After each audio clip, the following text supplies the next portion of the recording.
All right. We're back. Judd'z Budz episode. Oh, fuck, I can't see it again. 182. As always, your host, Spoke Z, joined by my good buddy, Isha. Isha, how we doing? Good. Really good. Good. I got nothing else. I'm good. Happy to be here. That intro just gets you fucking right pumped, doesn't it? Holy. Yeah, it's ridiculous. I mean, it's just first of all, whoever designed the Elmo Fire gift is a gift, not gift.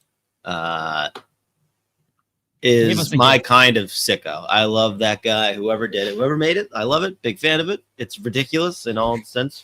But yeah, no, it's definitely needed. Because Jesus Christ, we are in one. But just you and me this whole show. Obviously, Scott has some things to take care of. Has some responsibilities. A little bit. So he'll be going and handling that. So just you and me, probably going to be a quicker one than usual. But I mean, the first few minutes here, you get to just cook. I literally opened the outline before we jumped on here, and it just said like for Isha, and there's just like links to like fights in Europe. I think I saw like an SPHL fight link, and I was just like, okay, we're just gonna let Isha cook here for a little bit because he just is what he needs before we get into the wild and just depress ourselves further. But Isha, you go ahead and you just, I'll sit back. I'll let you analyze. You can do like play by play if you want, like whatever you need. Let me just say, I open up the outline as I was setting up the stream to be like, okay, what am I going to use? Like, what's relevant for thumbnail? Do I do another like, oh, woe is me, wild picture, the X is on the face, whatever. I was like, what is there? The first thing. So before I even made any contributions, the first thing that says for Isha, and it was this fight. Oh man. Mateo, I need your help. Thank you. It was, as we redo that, this fight. The rematch between Keyshawn Gervais and Landon Fuller. Gervais took his helmet Dude, off. Look at this guy. Look at 44. Oh my God. Looks like we're getting Big Z out there, actually. Oh my God. So anyways, pretty good scrap. That occurred, and then for Fuller, yeah, that was a good scrap. For Fuller. It was one-way traffic, but like fun scrap. So I saw that and I was like, oh, the boys want me to look up a bunch of other hockey fights that happened at the start of this season, outside the NHL, because YouTube. And honestly, the NHL had some good fights, but I feel like the fights in the EIHL in the UK are usually a lot more hardcore. So I went down that route, and I found this one to start.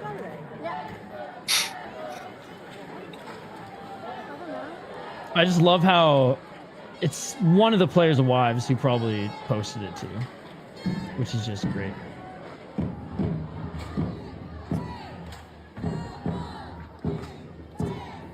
There we go. Just like off a clean hit for sure. Here we go. Right away. Not the cleanest of the bunch. The NIHL, another UK league, which this one a little bit more action-packed here. People that are just listening to this are going to love the start of this show. Okay, here we go. Another big... Actually, no, they're both around the same size here, but... Oh, man. Took 2 shots to the face. Flash knockout pretty much each time. The ref tried to, gave him at least 2 opportunities to keep going. I mean, look at this. First one. Boom, right there the NHL would be. And then they give him another one. Then they give him a third chance. Savagery. I've actually never watched an NIHL game ever. I didn't know. I should have known that there's more than just one UK league. This one apparently is even more rough than the EIHL. And I can see why. each of them holding their own here. And oh my god.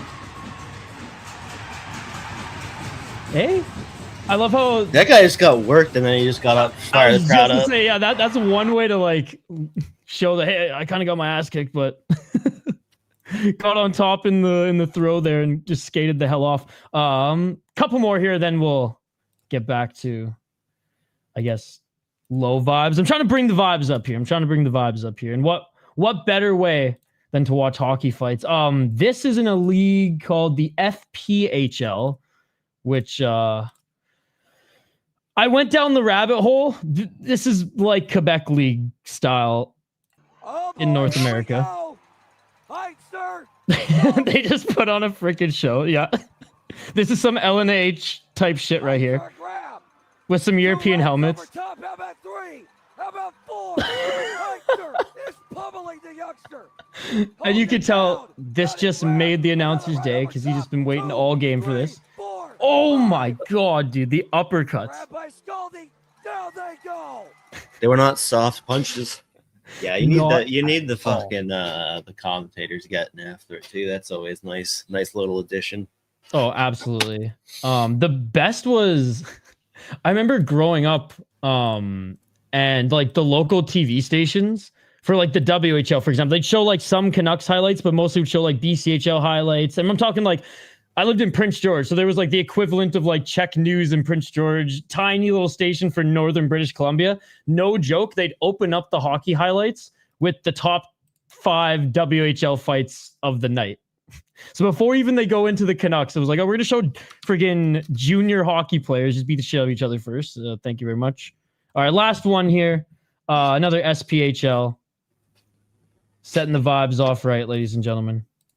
Call, and it will be... Oh, hit there behind the net. And oh, throws the first punch, then gets jumped. All right, we got a line brawl here.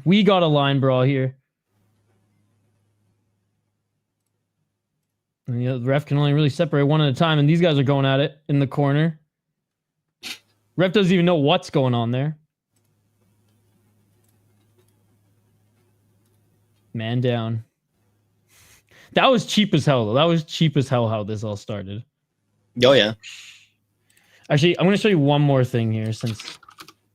Why not? Have I ever... I know I've showed Hoppy before. But did I ever show you the box lacrosse brawl? Yes. No? I've seen one. Then I won't show you here. I'm just going to link it in the description. For everybody watching, I have... If you enjoyed this segment of Isha taking over the show and reacting to hockey fights with you guys, if you enjoyed this segment, I'm going to link one of the craziest brawls. It wasn't even hockey, it was lacrosse, but like, let's be honest, in the Great White North, it's the same difference, the way that they play. But there we go. Thank you to whoever started this domino effect in the outline. It was like, I like it. It was like, I think there was just one link, and then each was like, oh, the fellas want about 11 more. Five more. They want every fight. Which one was your favorite in the live chat, by the way, and in the comments? Let me know. There you go. That's how it's done. Hey, let's get ready to rumble. Well, we've filibustered long enough. We should probably just get right into the wild right now. I'm just going to lay this out, just state of affairs as we speak. Through 10 games, overall record, 3-5-2, 7th place in the Central Division. They're giving up goals left and right. Only St. Louis is allowing more per game in their division. Who they just got worked over by apparently the greatest team on earth, the Pittsburgh Penguins, who just can't lose. PK is back to the PK that we all know and hate. They're still chipping in goals in the power play, which is all right. Other than that, legitimately not a whole lot of good going on. And I'm not used to seeing a Wild team just bleed scoring chances the way that they are. Like, so, look at this game against the Sharks, one of the worst teams in the league. I mean, immediately on your heels, giving up a couple goals. Shout out Michael Misa, second overall in the draft last year. Gets his first NHL because, of course, he does. And obviously, again, eventually Wild fight back and end up having the puck for, what was it, 3.5 minutes, almost 4 minutes of overtime. And then Celebrini literally is the only player to change for the Sharks and wins it in OT for the 6-5 OT winner. It is just a bit of a shit show. They're all over the place. And I was looking through Russo's article today as he was talking to Bill Guerin about like the trade market, and correctly, Garrett was just like, I mean, it's kind of tough when we're 10 games in. There's not a whole lot of options going on. This is just like where we're at. But like, I don't even know how I feel about it, because it's clear, obviously, that like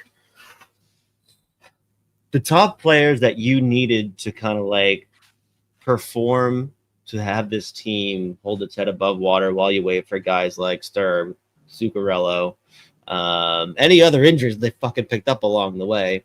Like the big dogs, like Matt Boldy and Kaprizov still producing, but Kaprizov's clearly now trying to do too much. Obviously, I think maybe he misses Zuccarello a little bit here, as like some of these turnovers are legitimately out of control. He's trying to deke through like 3 guys, and it's hard enough deking through 2. I don't remember which goal it was. Oh no, it was Michael Misa's goal last night against San Jose, where just a throwaway turnover, and then the recovery was one of the worst defensive efforts I've ever seen in my life from like any NHL player. It was like legitimately a shocking thing to watch. And I mean, like, you don't really love seeing Marcus Johansson on your top line, your top 6. I mean, scores a couple goals in the power play the last couple games. But again, ideally, this is a team that should be pushing for the playoffs this year. I'm not even going to say when they get healthy, because I actually don't think this team ever will get healthy while I'm still on this earth. But it is just like, I'm at a point now where I just don't know what I'm watching. Yeah, no, this is what it feels like for me. It's like, it's too early to sound the alarm bells, but like, what the fuck else do you do but sound the alarm bells? Because nothing is working. I mean, I think you kind of have to start getting the alarm bells out and ready to ring if you're not already ringing them, because yes, we're 10 games in. And I mean, I think Garen mentioned to it. Actually, I just saw Browdy. So sorry if I'm not saying that correctly. I think that interview with Garrett was before the Utah game, which I mean, he's only got more confusion going on. He's already met with the captains. Like, we're getting to the point now where, Zuccarello's still a few weeks away. So you have not held on. Like, you've not held your head above water here while you wait for him to get back. Also, he's just not going to magically fix the whole roster. Yeah, and it's like yes, it's gonna sort out probably your top 6 forward lines, and you'll be able to kind of play around with maybe like figuring out where exactly to put Tarasenko, which center to put in between. Probably, I'm guessing you're gonna probably see Zuccarello back with Kaprizov, or maybe you let that ride with Rossi. I don't know. Rossi's been consistently. Shout out Marco Rossi, of course, because he's an angel. But I obviously, again, they're still figuring out the forward lines. I think Foligno got hurt recently. He's not like so now that third line's up in the air. You've had like individual performances from some of the young players, but it feels like the lines are all over the place. There's no organization. The scoring chances against are legitimately shocking. They're turning pucks over, and at this point, I don't know how to fix the penalty kill. We've had multiple special teams coaches. We've had multiple head coaches. We've had all kinds of personnel changes. They've tried to be more aggressive. They've put some skilled players on there. It doesn't fucking matter. Like, they can't kill a penalty, and it's been like years of this, to the point where you just have to sit there and be like, what is it? This is legitimately unbelievable. Like, how it is like impossible to have this porous of a penalty kill for more than like one season. And we're going on what, 3, 4, 5? Like, it is legitimately unbelievable, especially like take this season, the first 10 games of the season out of the equation, for a team who's like built a lot of its identity. It was like defense plus Kaprizov last couple of years. Like, it is shocking to see how except for the penalty kill. But they cannot kill a fucking penalty. And it's just like, you get a little bit of momentum. last night against San Jose, immediately take a penalty, immediately goes in your net. Like it is shocking. So there's just so much frustration, obviously. Like the fans are all losing their minds, rightfully so, because I mean the product is shocking. Hines at this point, is he on the hot seat? I don't think so. Probably not yet. I mean, like you have to wonder if Bill Guerin's ever going to be on the hot seat with Craig Leopold. I don't know. But I mean, hiring another coach put you on the hot seat because like that's why typically GMs hold on to their coaches. I know they're easily disposable, but like a little bit anyways, because if you go through 3 of them, that's a bad reflection on the GM as well as obviously the coaches. But as soon as the coach is gone, the coach is gone. You move on. Mm-hmm. Right. And I mean, Z, a lot of the fan base saw it work when, you know, they moved on from Dean, they brought in Hines, and oh, look, he kind of turned it around. So maybe a lot of people are like, we want to see that right now because it kind of worked last time, but with who? Is it going to work again? Is this just a really large speed bump? Again, we're nearing that I was just gonna say, that American Thanksgiving Bob McKenzie tier where it's like, if you're still shit around then, if you're still bottom of the barrel, like unless you're 1 in a million St. Louis Blues Cinderella story, like you're not making the playoffs. Right.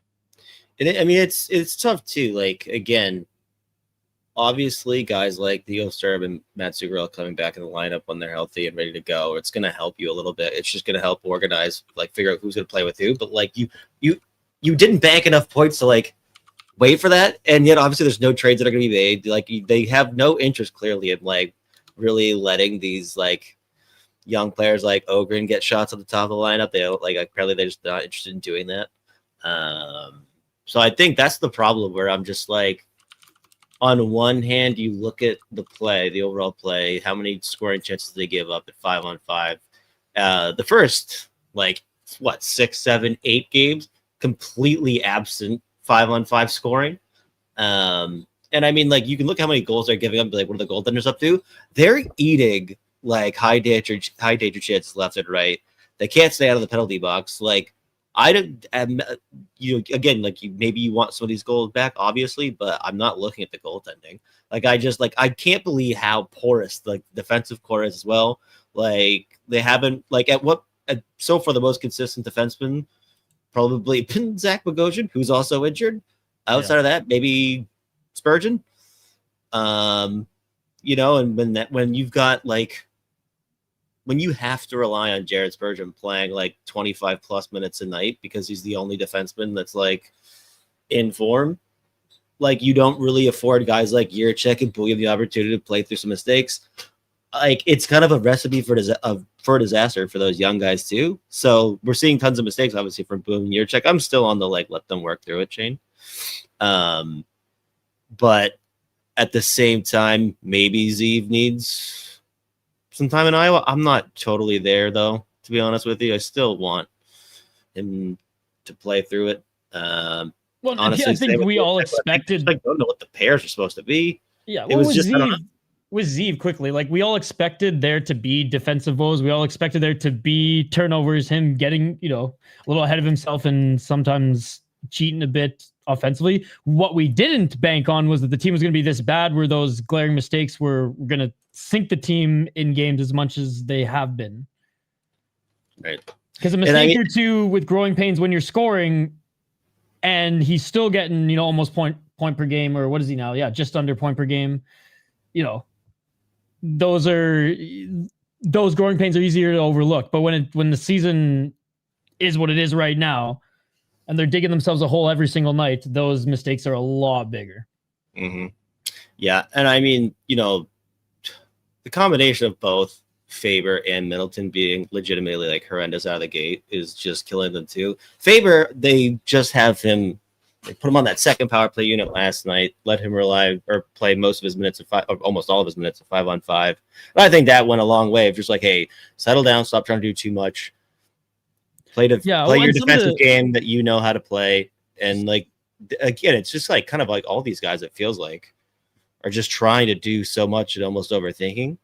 Because because some of the turnovers are just shocking. But I thought Faber, this was his first good game last night, and the poor kid, of course, he's on the ice, takes the shot. I think it either got deflected or it was a save for Celebrity to jump on and immediately score an OT to win it. So, of course, he has to eat that dash.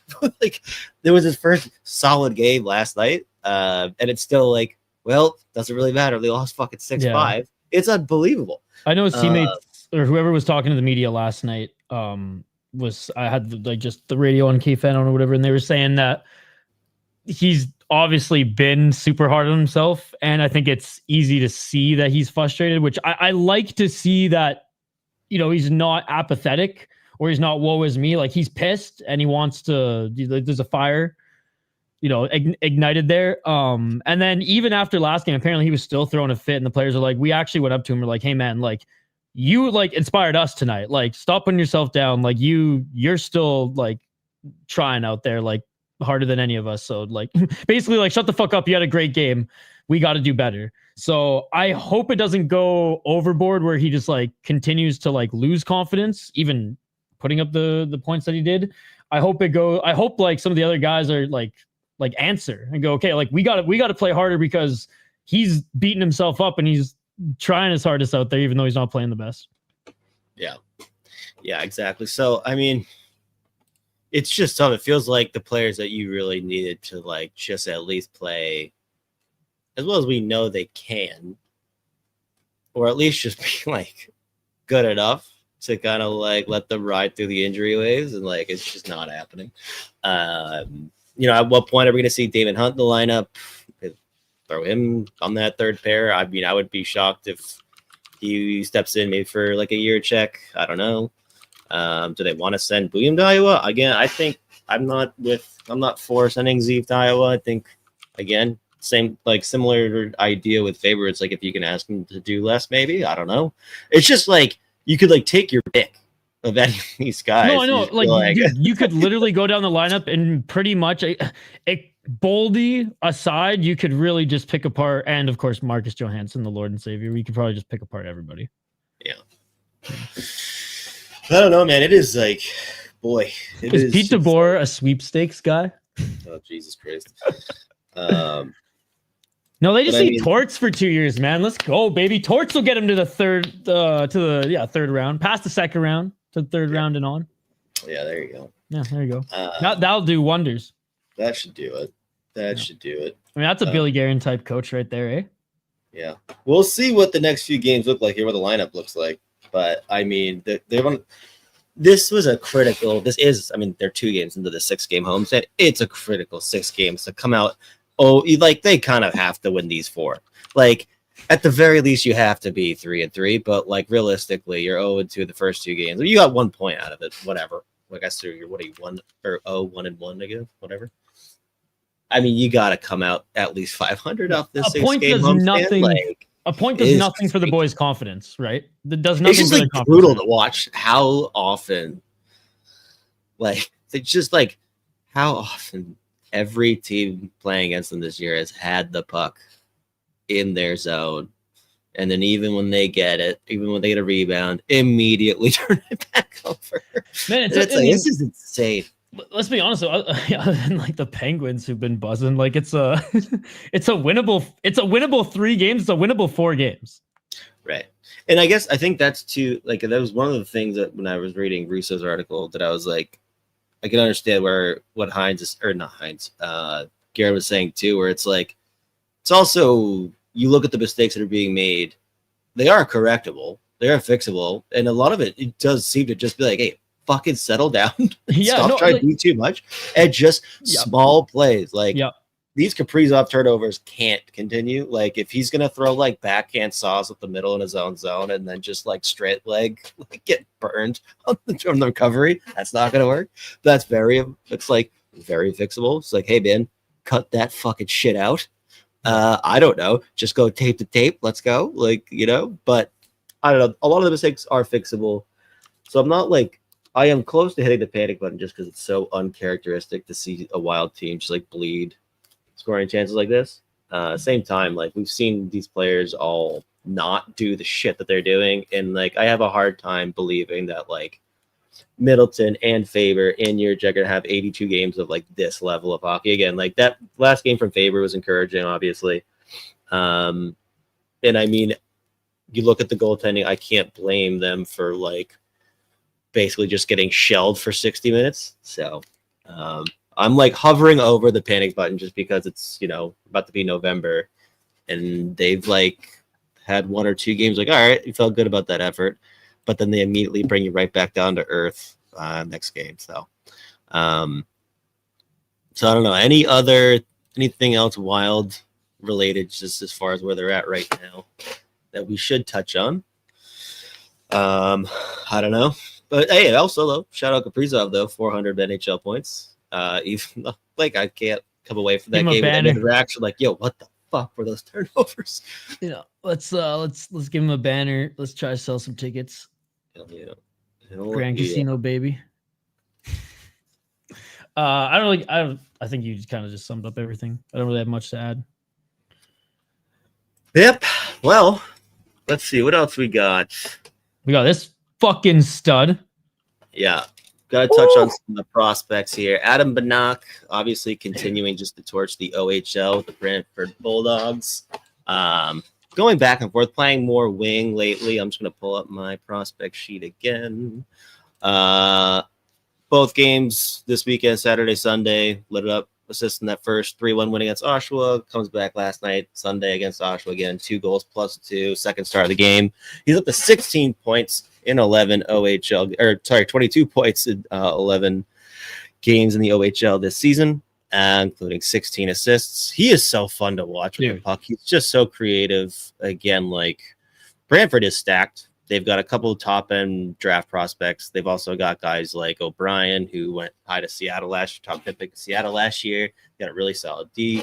They're one of the best teams in the entire CHL. But watching them just with the offense is going through him. Yeah, I feel like the offense is going through him more often than not though, which is awesome. Yeah, I mean, yeah, he is. The playmaking ability has been on full display. Which again, like just given the players he's been playing with, he's going from Youngstown to the OHL, going to play in Brantford with guys like Jake O'Brien. Like he was just going to be in such a fucking solid offensive environment for a player like him. And again, he is, yes, he's 5'9", he's like 87 pounds soaking wet. But he's an incredibly smart player. He is a defensively solid player, moves well enough, and he can play center, can play wing. They've played him more on the wing so far, but like he plays such smart hockey, and just like watching him pick apart D, especially on the power play, like some of the head fakes, some of the quick touch passes, manipulation. He has just been electric. Very fun player to watch. And him and O'Brien are just absolutely torching the O for Brantford. Very impressive, but he's awesome. Like he's a blast to watch. Yeah, for sure. So quick. His shot's insane. He sees the ice well.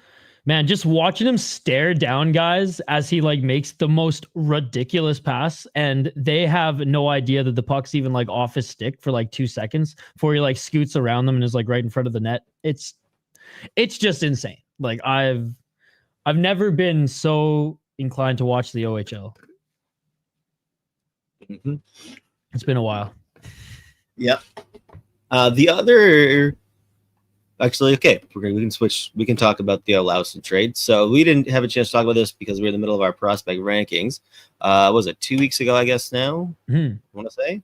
Wild announced a trade. They moved Kyle Masters, one of my Minnesota Wild prospect sons since he's been here. They moved him out for Oscar Olausson, first-round pick from the Colorado Avalanche 2021. That being said, as sad as I was to see Masters go, because I'm just such a big fan of his game, watching him that last year, the Dub just like absolutely torch on a team that let him like play with the puck was very fun. Then we've seen flashes. There's just far behind the current depth when you look at just like the depth defenseman here already with the prospects. So it just didn't seem like there was going to be a whole lot of runway for him to like even get like AHL minutes. He's playing mostly in the ECHL last couple of years.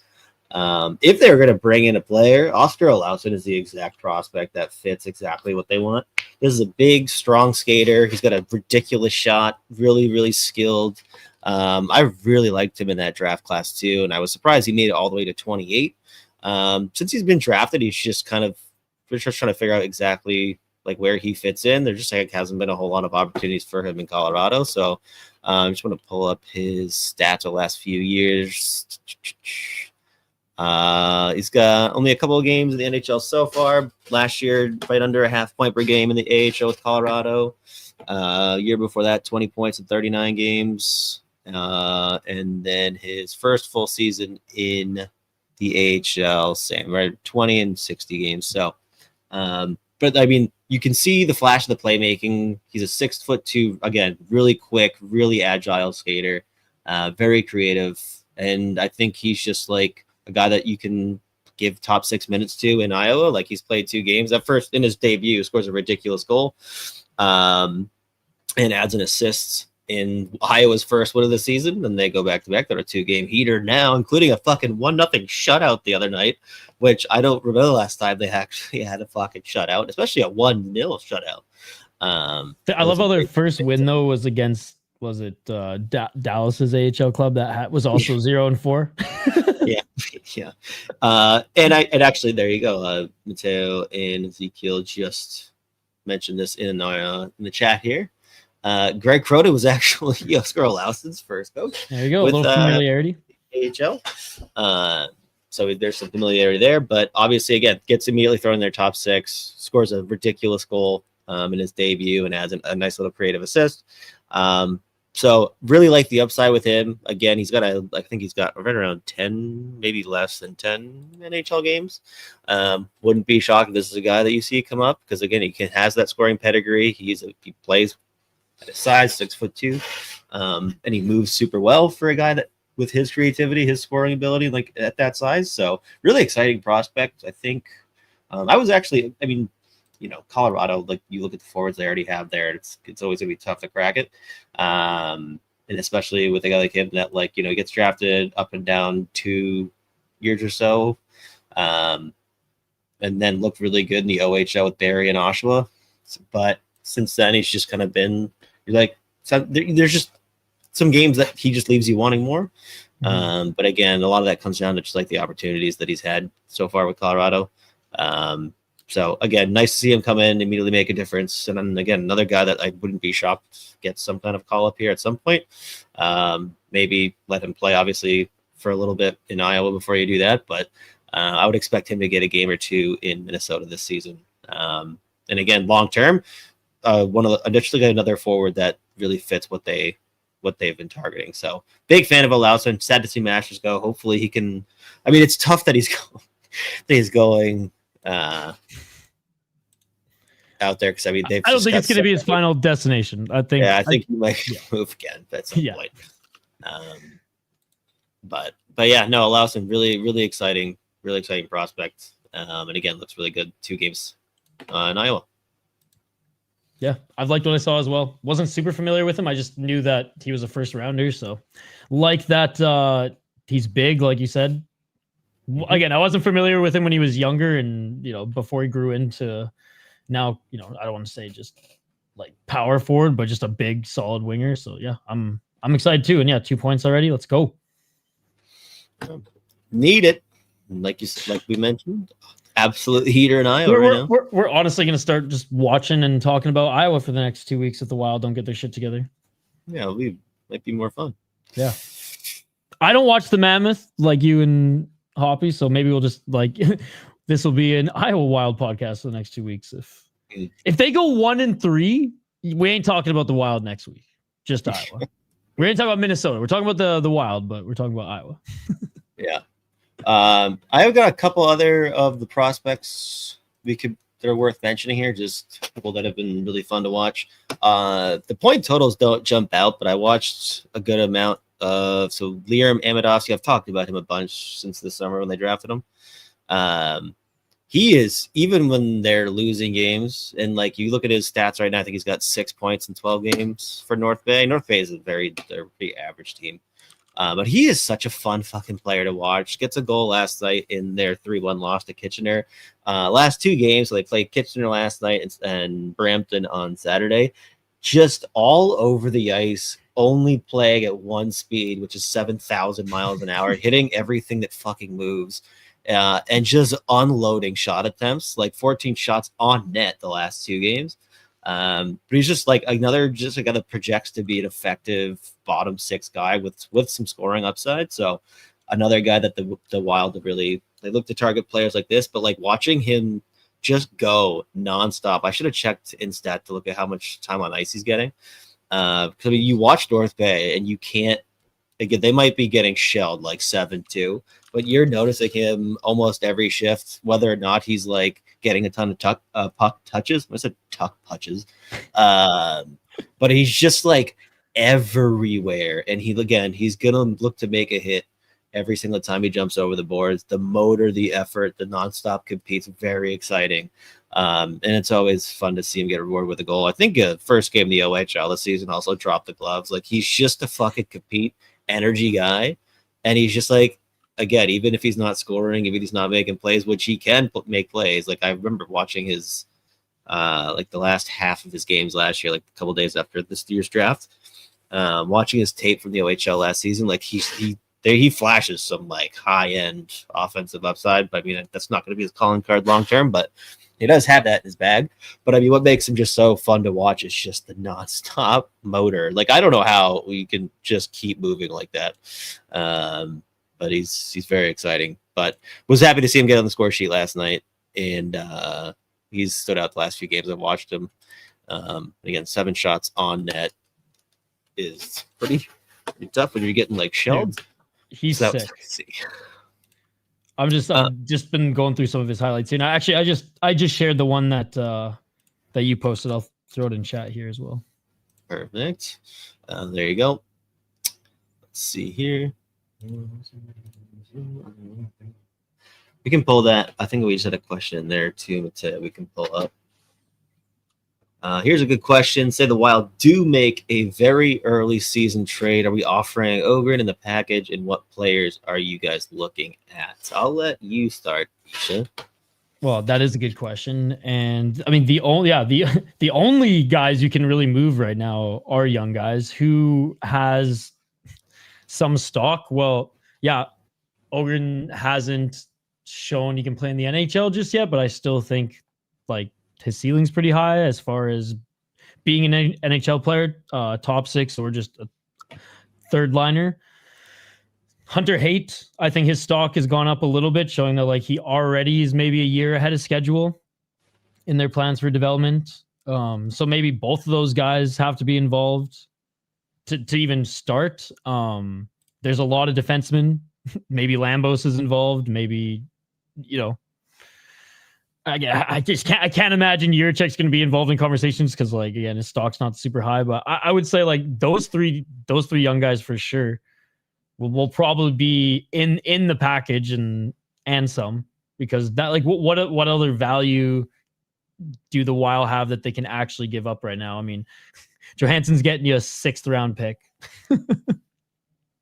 Yeah, I mean, so we had mentioned this earlier too. Like, it's tough gauging like what realistically, even what they should be targeting. And I mean, like, you look at it's funny looking around the league right now. There's so many teams that are probably not realistically where they're going to be at the deadline. Like, I mean, I look at like the Atlantic Division. It's Montreal in first, Detroit in second, Florida third, Buffalo's on a heater all of a sudden again, aka just like 4-2 or something. But they're heating up now. Ottawa's in 5th. They're beating the fucking shit out of the Bruins right now because they stink. Worst team in the Atlantic, one of the worst teams on the planet. And then Toronto 6th and Tampa Bay 7. Like, Pittsburgh's in 2nd place, the fucking Metro. Like, the Rangers are in last. You look out west, both Minnesota, St. Louis, the very bottom of their division. Calgary is a shit show, so that's when that's one team you probably start looking at, wondering about pieces there. So, like, I mean, there's already been like Rasmus Anderson, Nazem Kadri trades, not really 2 players I think the Wild should be interested in pursuing. Like, as much as I love Rasmus Anderson, you look at what they've already got right now in Minnesota as far as just like pipeline? Like, where does he fit? I mean, I love the player, big fan of him, but I think what he's got like 1 year left on that contract, and then he's getting older. Kadri's interesting, but I mean, how many years does he have left on that? Was it 3 or 4 years? And he's 35. 35 years old.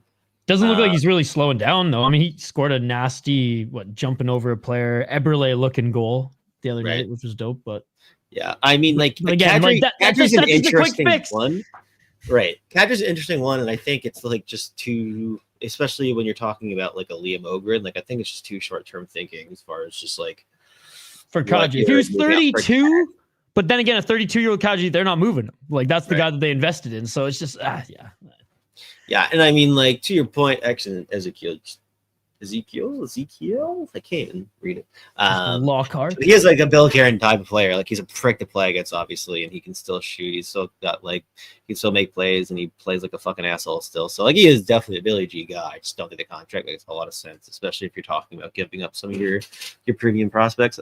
But if it doesn't work out, oh my god, then it's like god.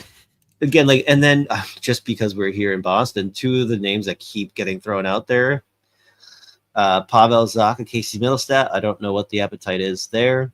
Middlestat's been better last few games here. Zacha's been really good this whole season. I probably from the Bruins, I wouldn't want to be moving him right now. But I got duped by two different fake Sports Central in Canada accounts that said Zacha was going to the Canucks. One on Instagram and one on Twitter. Where they're like, yeah. So, and it happened in the same day. So I messaged my friend. I was like, yo, I think this is happening. And he's like, yo, you've been duped twice. Look at the look at the account holder name, and it's something's off there. I was like, oh my god. So, so the fact that you just mentioned that, I had PTSD because the other day I was actually stoked too on the trade. So anyway. Of course you. Yeah, I mean, Lekramaki was in it, but I was like, whatever. It was still anything for the Canucks right now. They're in. I would argue they're in the dumps right now too. I don't even know how I'm smiling. Probably because of hockey fights. I'm still just buzzing off that. I don't even know what Z's been saying this whole time. I've just been honestly watching more fights. NHL or whatever the fuck fights. But anyways, right. I'm just pulling up because again, I'm still just not sure how many. There's just so few players you probably feel are strong contenders for a trade. And again, I look at the options that are out there right now. Again, we're talking about Pavel Zacha, Casey Middlestat, maybe Kadri, maybe Anderson. I don't know how much. I don't really know outside of a short-term fix you really want to be investing in those guys long-term. As much as I love Zacha and I do love Middlestat, they just not guys who are going to drive you. So I don't know. But yeah, so I mean, I would not really be looking to move Ogren if they were to shake things up with an early trade outside of them making a blockbuster. Obviously, that's going to help you not just this year or next year, beyond that. But I think it's too early, especially this season right now, to look to move Ogren. So it's been weird whenever I hear people he just hasn't grasped the opportunity. I'm what? All 4 opportunities they've given him, playing more than 9 minutes. I don't know what you're talking about. Yeah. Yeah, I mean, Mateo said it. They could just give Ogren a chance, which, I mean, eventually you just got to do it internally because I don't think they're going to be able to find a dance partner soon. And usually you make a trade before the coach is really considered to be in the hot seat. But if they don't give the young guys an opportunity, or if they do and it still doesn't work out and there's still no trades to be made, what else do you do? Heinz' seat might just be he might just be forced out because and maybe obviously a little bit deserving because results based sport and league, but it might be forced out quicker than usual just because of it being this shit so quickly or so fast this season, so early, and this was not expected, not even a little bit. Yeah, and I mean, it's interesting now, just going through what. Friedman's been saying, apparently pretty much every NHL team's all over the Nazem Kadri sweepstakes, which means he's probably going to go for if he gets traded here this season, going to be a big price tag. I'm not interested in paying that. Oh yeah. And then another interesting one would be a Blake Coleman. Again, ideally, you wouldn't really want to be giving up a whole lot of assets for it, but like, I mean, just saw a player last couple of years. He's shown that he can still score a bunch of goals. And I mean, again, another guy that plays like a Billy G style game. Again, or like the big question is going to be like, what is Minnesota really trying to bring in if they're going to like move pieces here? Is it someone they could play like in the middle of your lineup, or you're looking for a top end guy? Like, I don't know. Yeah, because like the price is closer to a Blake Coleman than a Kadri, but again, yeah, where does he come in and actually help you score? I mean, he's only scored 30 once, and yeah. I mean, again, just because I'm seeing his name in the chat a good amount here. Like, I'm a Pavel Zacha guy. I love Pavel Zacha. I could also see him driving fans nuts here in Minnesota at times, like what they're asking for. But like another guy who's a really good pivot, can score, play center, play wing, really good defensively. And since getting to Boston, he's just like produced 50, 60 point seasons. So solid player, but I could see him driving people nuts. Don't know. Again, it's like more guys. I'm not sure how much you want to give up in terms of like your assets, but it sounds like, I mean, maybe with where teams are at, how many teams want to compete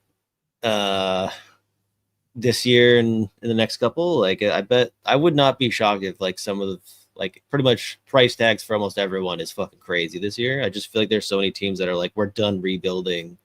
We're here to like make the playoffs. And it's like, I just feel like the price tags this year are going to be comical for some of these guys.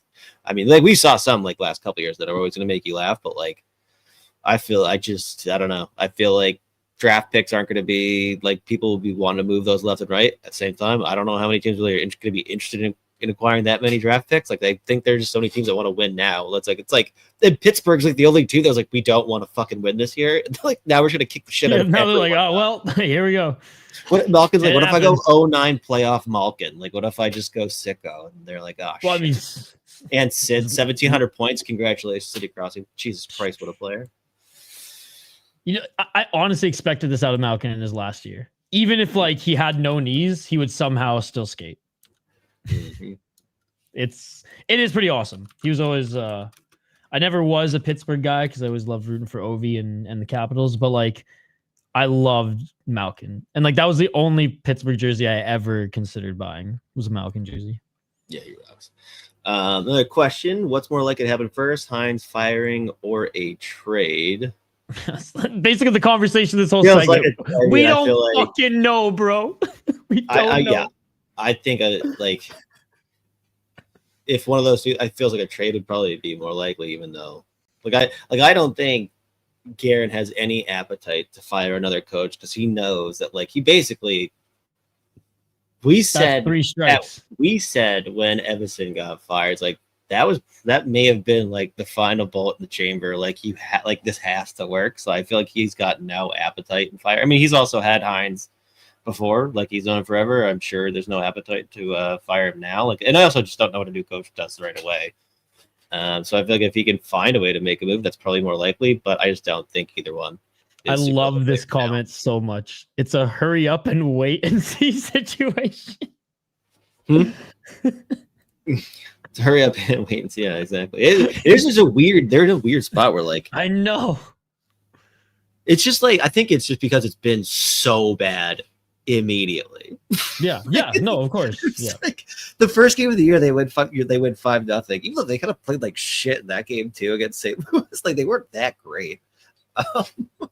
And then like it's just been complete and utter dog shit.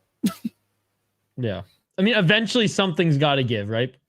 Yeah, I mean, listen, I think if they just can't, like, if they continue, if they don't win their next four, then yeah, something's gonna give. Something, yeah. And it's gonna be more drastic than not. I can't see like a fourth line or third line player swap. Like, it's yeah. Mm-hmm. Anyways, what else do we got here before we wrap up? Logan Cooley. Yeah, I mean, I love that this fucking guy turned down. What was the contract offer originally? 8.5, $9 million. He said, nope, no, thank you. And when it's like, all right, well, say you do this year. And he goes, how about I put up 4 points in less than 7 minutes? I'm going to go to Minnesota the next night, put up fucking 3 more in like 5 minutes. Like, he is so goddamn good. Dude, he is so fun to watch.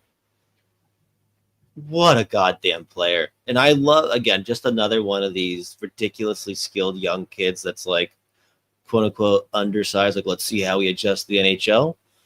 And he's like, oh, okay. Yeah, no, that's fine. He doesn't play undersized. Like, he doesn't even play like, you know, a flashy, let's say, undersized player like Kane, for example, you know, plays. Like, he plays loud. He plays physical. Like physical enough, I should say. He's not like throwing down the hits, but like no one can really touch him, and he's hard to knock off the puck if you are going one-on-one with him, and you're not just like crushing him open ice. So I knew how good he was. I watched obviously a ton of his games with the Gophers. Watched a lot of his rookie season. It kind of just seemed like an extension of that Gopher season. Last year, I remember seeing like insane flashes. And this year, it's just like, oh, he's just in beast mode every single game, it seems like. Yeah, I mean, put up 4 points against St. Louis, 3 more points against Minnesota, put up another point last night against Winnipeg. Scored against Boston a couple games ago as well. But that team right now is just so fucking unbelievably fun to watch. What are they? Are they still in first or second in the Central? Should have pulled that up, I guess. But I mean, yeah, they're in first right now, 8-2, 7-game win streak. God, the talent they have in that top six. I mean, really throughout their lineup, it's unbelievable. Simashev looked really good when I've watched him as well. When he is fully NHL ready to like play 20, 25 minutes, he is going to be a fucking menace to play against. A kid that side skates that well. So smooth. So many big guys just in their system too. Like if they need guys just for, we just need a few bodies for playoffs who's still like talented, dude. Like, their fucking back end specifically, like it's like even just moving forward. Like right now, like the big boys are Simashev at 6'4", Sergachev 6'3". Lamoureux's not playing right now. I think he's hurt maybe, but he's 6'7". Like. They drafted another kid that's 6'6". They drafted a few guys that are 6'5", 6'6" on the back end. They got Daniel Boot coming eventually. He's 6'5". Yeah. Like there's just a bunch of fucking monsters, and they're all like real skilled too. Outside of like a couple of like even the big boys up front. Which is also very funny. You got like Clayton Keller and Logan Cooley who are just like ripping it up. They're 5'10", 5'11", but it's just like they're such a fun team to watch, and they're gonna be so good for a long time. Obviously they drafted Caleb Desnoyers last year too. Oh God, it's gonna be gonna be tough watching them in the Central here. But just poor friggin' Arizona fans. The team finally pops and. Taking away everything we worked for, motherfucker. Yeah, they're reaping the rewards for sure. But yeah, no, it's fucking awesome to watch. Fun to watch. What else we got? Kiefer Sherwood is the only good thing in Vancouver. He is just like the most fucking fan favorite type of player possible. He's unreal. And he's not going to re-sign with the Canucks, and he's going to make friggin' $8 million somewhere else, and I'm going to be sad. I don't know about $8 million. Feels aggressive. Yeah. Have you seen what he's been doing? Yeah. Yeah, it's stupid. It's insane. Good thing the Wild didn't trade for Elias Pettersson. Oh, that would have been rough. That's one good thing we can say. It's fucking crazy now. Buyout. Guys, it's just all over the place. Dude, literally, like, I could 100% now see them entertaining a buyout after this year. Really? I didn't believe it until like some of the like Vancouver media is fucked. So like you got to take it with a grain of salt. But like when the guys who like have the legacy guys who've been there for a while who are like, yeah, like this is actually a possibility. We don't say this shit for clicks because like we're too old for the clicks. We're just still on radio doing our thing. They're like, no, this is actually a possibility. Like this is the last chance. And then we'll eat the hit because we're not winning anymore without a top center, and Hughes is going to go, and this team's going to be shit because the Aquilinis refuse to sell it. Wah, wah, wah. Emotional damage. Oh my God, did not see that coming. Well, there you go. Yeah. But just there you go, Wild fans. It's not that bad. It's not that bad. It's Just not a all couple dudes. other prospect notes real quick here. Some guys that have been standing out. Charlie Stramel playing real well again with Michigan State. Goal and an assist this weekend against Northern Michigan. 6 points in 6 games. Ryder Ritchie's look really fitting really well at BU. They've got a fucking brutal schedule. They big loss against UConn, and then they came back the next night and beat them. Had another assist there, so he's up to 7 points in 7 games. Is he starting to shoot a lot more? Because I know he's just been feeding. Because he's been on what's his name? Yeah, they lost on Friday. Put up 6 shots on net, and then in Okay. their win on Saturday, put up a couple more. I think like 2 or 3. Yeah, I mean he's been dishing more, but like he's also playing on a line with Cole Eiserman. That's what I mean. Yeah. Just gonna be like, here you go, bud. There you go. There. One of the more interesting ones is fucking. How about that was Minnesota Duluth, fucking bulldog, baby. Dude, literally the 5 minutes before I jumped on this show, I was recording Fellowship of the Ring bit or segment with Max Veach, and he was at the game, and yeah, he was just buzzing, especially after their season last year. Well, yeah. I mean, we talked about Duluth last year. Like that schedule was fucking brutal, and like they were putting up some wins against big boy teams.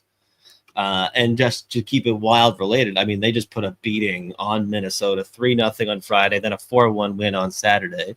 Our boy, fucking Aaron Pionk, he's playing a lot of minutes, but he hasn't put up any points. But they're still putting up like tons and tons of offense. Their power play is ridiculous, and like usually that's where his points come from. But I mean, they've just been. I think they're going to be to do.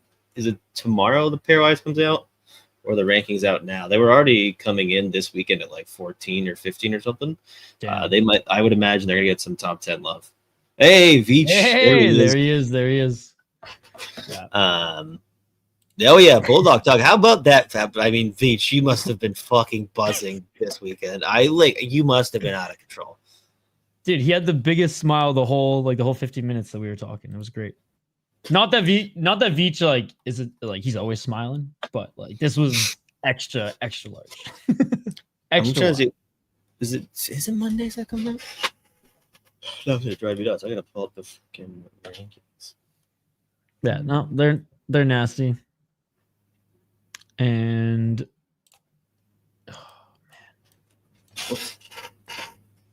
I'm just the wrong person to ask when you're like, when are the pairwise rankings come out? I'm like, bro. I can't remember if it was like maybe not. Mateo's like scrambling to find the answer too. I have no more hockey. 10-11. There they are. There we go. All right, yeah, they came out today. Michigan State 1, Michigan 2, Western Michigan 3, Penn State 4, BU 5, Denver 6, Point of PX 7, Nodak 8, UConn 9, Duluth 10, BC 11, Maine 12, UMass 13, Wisconsin 14, Colorado College 15. There you go. Gophers 19. Yep. Minnesota State, blah, blah, blah, blah. See, but yeah, there you go. Martone and Strama playing together is very fun. They're both like Martone is playing like a fucking prick in the games that I've watched, and I fucking love it. Like Strama's not even having to go like run guys through the glass, like Martone's doing it. It's very funny. He's also just like turning pucks over the forecheck, creating scoring chances. But Strama's been like quietly just super effective again, point per game player. And I guess what the stuff we wanted to see is just like him making plays at full speed, which he's doing. But he's been really good. But watching him play with Martone has been very fun. Miami, there you go, Max Beach. Miami undefeated. I was trying to. I had to like double check the other day because I was just like going through my Bruins prospects. Casper Nassen plays over there. I was shocked they were undefeated. They were getting their last year with. I mean, Jesus Christ, they were getting their fucking dicks kicked in every single night. But yeah, it'll be. Are they even getting votes? Nope. That's crazy. Oh wait, no, I'm just kidding. There, I just can't read. 41 votes. All right, yeah, fair enough. But yeah, there you go. But how? Yeah, fucking Duluth. That barn's rocking now too. Like, oh, I want to go to a game there so bad. I've lived here for now almost 4 years, and I've been to Duluth many times. Never gone to a game there. Was it Amsoil Arena? Amsoil Arena. I gotta hit that up. I just like the fans are fucking on top of you. It's very fun. I love yeah, Duluth, so I'll any excuse to go up there. That's right, baby. Amsoil. All right, last question. Real talk. Zico's had said some good questions here today. Who do the Bruins have in the system for when Pasta falls off due to age? It's not going to fall off for a while. But, I mean, obviously drafting James Higgins last year, whoever they're going to – I mean, they're going to have it on our top 5 pick this year, they think. So they should be able to go and find another one. But they don't really have a very full cupboard, but they did well to draft this past year. So, obviously, James Higgins. Dean Letourneau's playing really well at BC now that he's actually playing top 6 minutes. It's always nice. Will Moore is a nice piece they drafted this year. They got a couple Swedes that look really good. But, I mean, yeah, it's a long-term project where they're gonna have to fucking continue to draft high here because it's coming in. It was a shockingly bad prospect pool. No, there you go. Jetlichenko sent back to juniors. I think it was David. I think actually, Mateo. I think I saw you retweeted. I think it was David St. Louis from Elite Prospects, which is like the same kind of fucking sentiment I've been saying for a while. It's like sometimes like I don't know what you want these kids to do. Like what immediately come in and like be point per game player. Like I don't get it. Like it's the shit that drives me crazy. Like, well, they didn't come in and earn it. I'm like, well, sometimes they're at a point in their development where like they have to play. Like they develop by playing amongst NHL competition. Like, what are you gonna send them back to the fucking AHL or juniors and like let it go rip it up against guys that they're better than? It's like how many times have you seen guys be like 20-point players, 25, 30, then boom, they have their breakaway and it's full swing, after that. Mm-hmm. Yeah. But yeah. See. Yeah. What do you? I know you're a skill guy, but go kill a penalty. Like, yeah, fuck. 8 minutes. 8 minutes. Yeah. But yeah, I don't know, fellas. We'll see what these next 4 games in this wild homestand look like. Who they got coming up next here? Honestly, after this wild homestead, again, I'm in the doom and gloom right now. But like, if it's not good. For coming out and Z's hitting the panic button, like, do we start even just like going down the narrative that like, okay, this Olympic break is actually a good thing? Right. All right. So the next 4, you've got Winnipeg, Pittsburgh, Vancouver, Nashville. Again, winnable games. Maybe not Pittsburgh, but apparently not Pittsburgh. Yeah, but the rest are winnable games, dude. But yeah, I don't know, man. I'm scared to go to the Vancouver one because like I'll be rooting for Vancouver, and if Vancouver does win, like I'm definitely gonna get my ass beat. So I should just watch that one at home. You're gonna be a dick the whole time. There you go, attaboy. I haven't had a Canucks jersey for 3 years. Finally got my friend to send me a couple, so I'd be wearing it loud and proud. Yeah, I was gonna say the only and Beach just put it in there too. The only saving grace they kind of have again, or not even anymore really, because this hasn't been a good start at home, is the fact that they're not in Winnipeg. But like, I don't know, it doesn't fucking matter apparently. Yeah, because the Sharks come to town and still spank you. Sharks put up 6 on you. Whoops. And they came back, so I shouldn't say spank, but it felt like a spanking. Yeah. Either way, you score 5 goals, that should be a win every single time. So we'll see. Well. I don't know. Next week, Z. This was fun. Till next week. I kind of want to do a full-on prospect roundup next week and talk more college hockey too. I thought you were going to say a full hockey fight show. I was going to be like, dude, I already got the dub clips ready to go, baby. There you go. Yeah, Ice Wars, by the way, last thing. The fight that stole the show was the first fight where 2 chicks came out there, threw on the skates, and just, dude, beat the shit out of each other. One chick split her lip like 1.5 inches and said she'd come back the next day to fight again if they called her. It was unreal. Bare knuckle, insane. So shout out to Ice Wars. There you go. Well, that's what we're doing next week then, Simon. Hey, what's up, Emin? Simon, thank you for all the support you show the channel. We will briefly talk about whatever the fuck the Wild do the next 6 days. Briefly. But then we're doing the full prospect roundup, and we're doing college hockey talk next week. Isha, will you and me again? I believe so. All right. Until then, brother, thanks for jumping on with me. Hey, Thanks for everyone having else me. for tuning in. We'll see you next week. Peace.